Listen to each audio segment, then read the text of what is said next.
Hello guys, here is a Lasko floor slash box fan.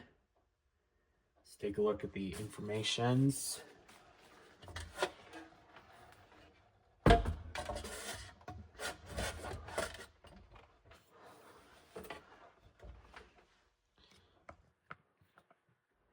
is a Type 12D.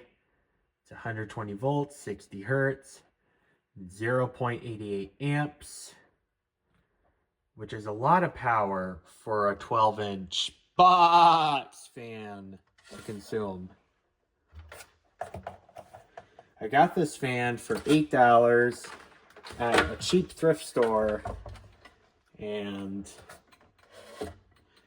I really like this fan for the looks and all that. I think $8 was a really good deal for one of these things. And I will show the box right now. Here is the original box from the factory. This box is actually in surprisingly good shape. Like, the graphics are mostly there. There's a couple marks and there is some scuffs on the box, but what do you expect from a box that's 50 years old? The tape is starting to, I shouldn't say starting to, it is coming off, which is quite normal for tape that's 50 years old. I am even surprised it's still there at all. Modern tape wouldn't still be sticky after all that time. And there's another little gem on the box here, or the box! There's a price tag. And the store it was sold at too. This was sold at a Gamble store for $27.95. Two things to note. Gamble's is a store that has not been around since 1984. Meaning that store has not been around in about 42 years.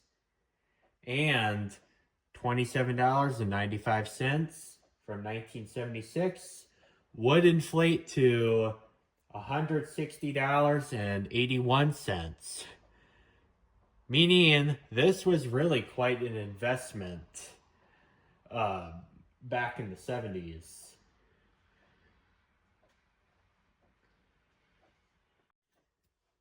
"50 years later, this fan is safe in my shop, and it still works. This fan has a date code of 1976. I will try for you guys to see that code.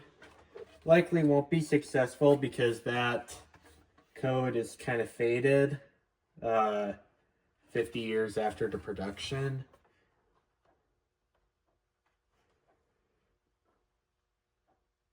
Yeah, it just says 76 on the motor. It likely won't show on camera. It's inside that orange box on the motor.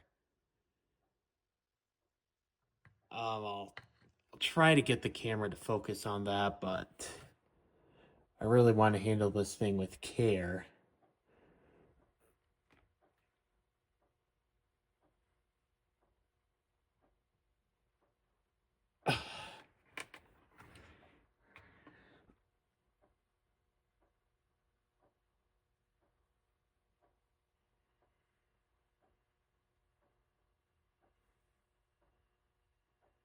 Yeah, I'm not going to be able to get that.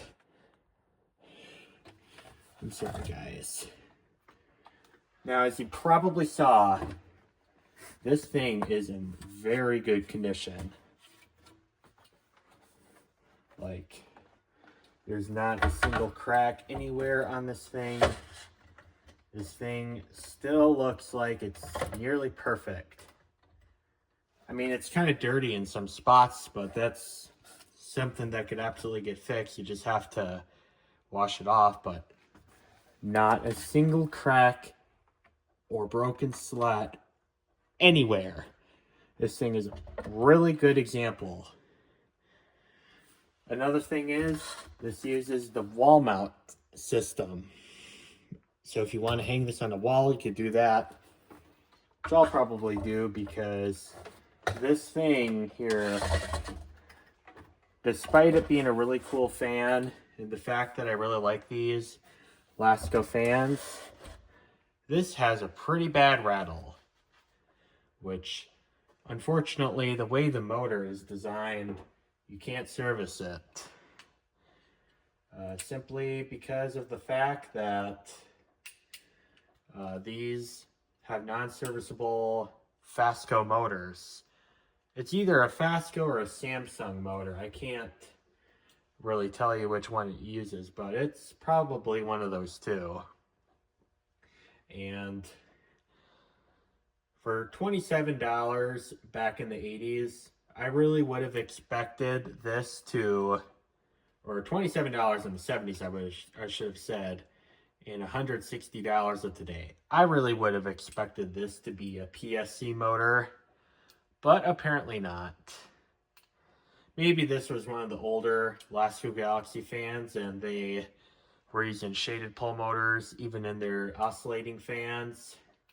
I really don't know. And then after 1976, they switched to PSC. I really don't know that whole history. I'm sure there's somebody that's going to go into the comments box about all this information. If you are that person, please let me know because I would want to get more information about these fans. So, anyways, as I was saying, this here uses a shaded pole motor, which I really think is where they're really skimping out with these Lasko fans.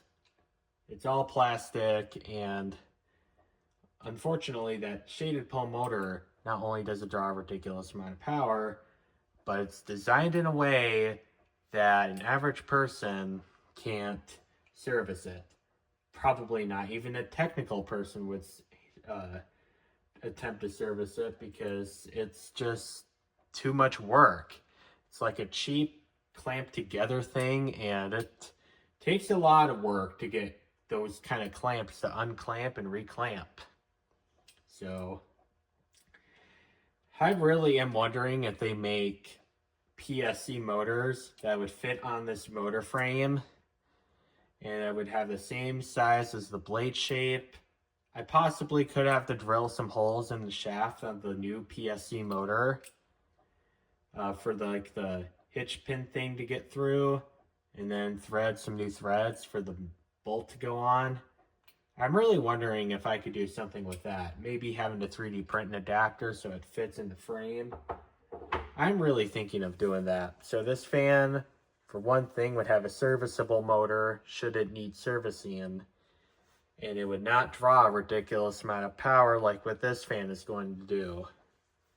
This fan draws 0.88 amps.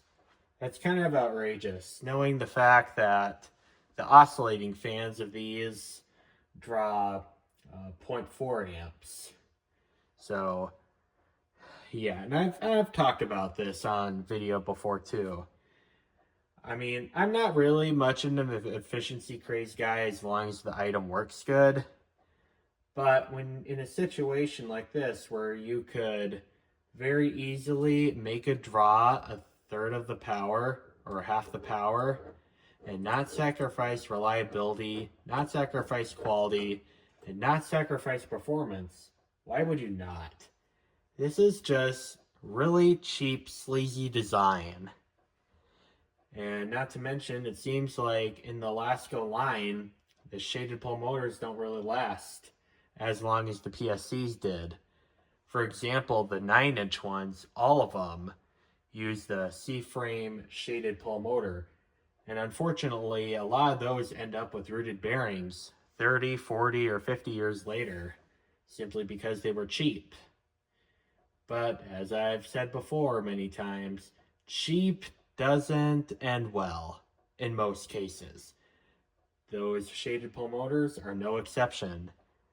And it seems like the motors that are used on these 12-inch Galaxies don't end up the greatest either, because this was in the box still. And I don't think it's so much bearings. I think it's worn out thrust washers, but I can't split the motor apart in this thing because of the stupid way this is designed. Although I would love to fix it because this fan looks so cool and I would love to use it, but I really can't because of the fact that there's a stinking rattle. So, anyways, let's go ahead and... Oh, I forgot one more thing. This is the plug that this uses. This is a typical 1970s non-polarized plug with the lines indent and it's kind of squared. This is an iconic 70s plug right there. And the thin cord. So this has definitely got some age to it. And as I said, this is from 1976. It's 50 years old. Plug it in. Ah, your house is going to catch on fire. You just plugged it into a 2-prong outlet. Ah! That's not going to be the case. That 2-prong outlet is properly grounded to the metal box, so it will not catch on fire. Here's low. And yep, there goes that rattle. Gosh, that is so annoying.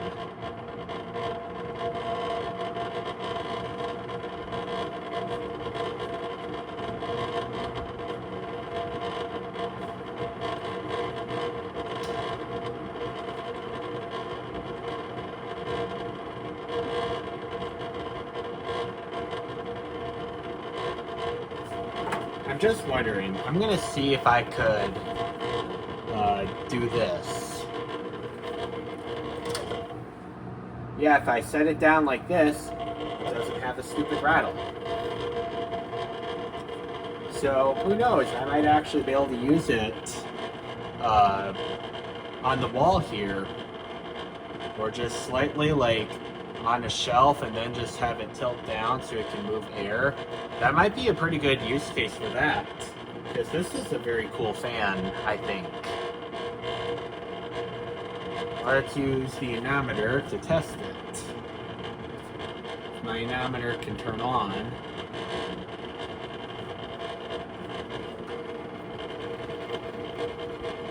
This is 748 feet per minute. And this is drawing 36 watts and 0.4 amps, which is kind of outrageous because the oscillating fans of this size drew 0.4 amps on high, and this fan is only on low.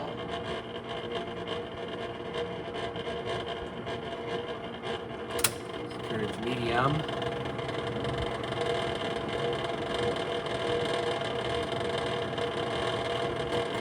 This is so annoying. I'm wondering if just tilting it up a little bit will help.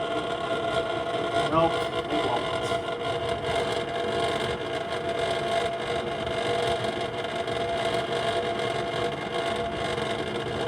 Do another test here. This is doing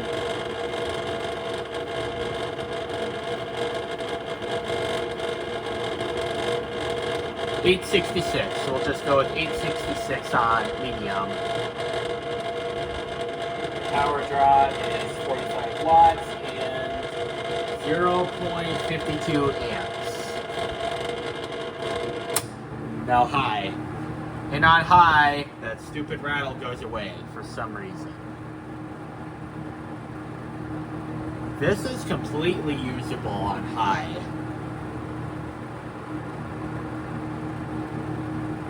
The airflow noise is definitely there, but I can tolerate this when I'm sleeping.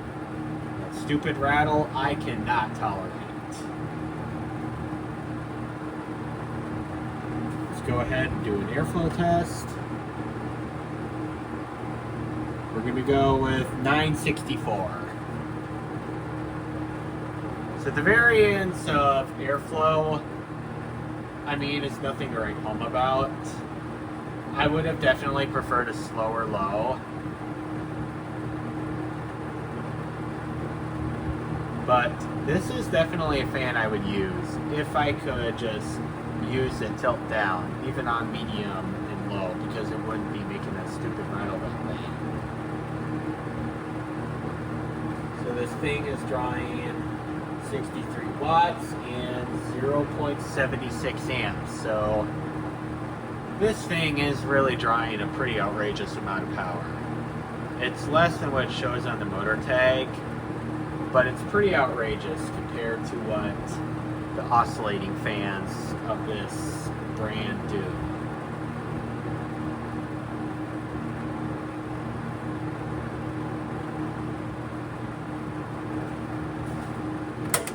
Now I'll turn it off.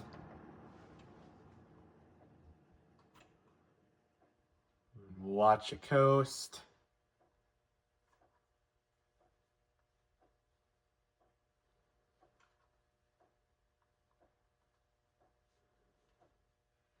And there you have it, my 1976 Lasko box fan / floor fan.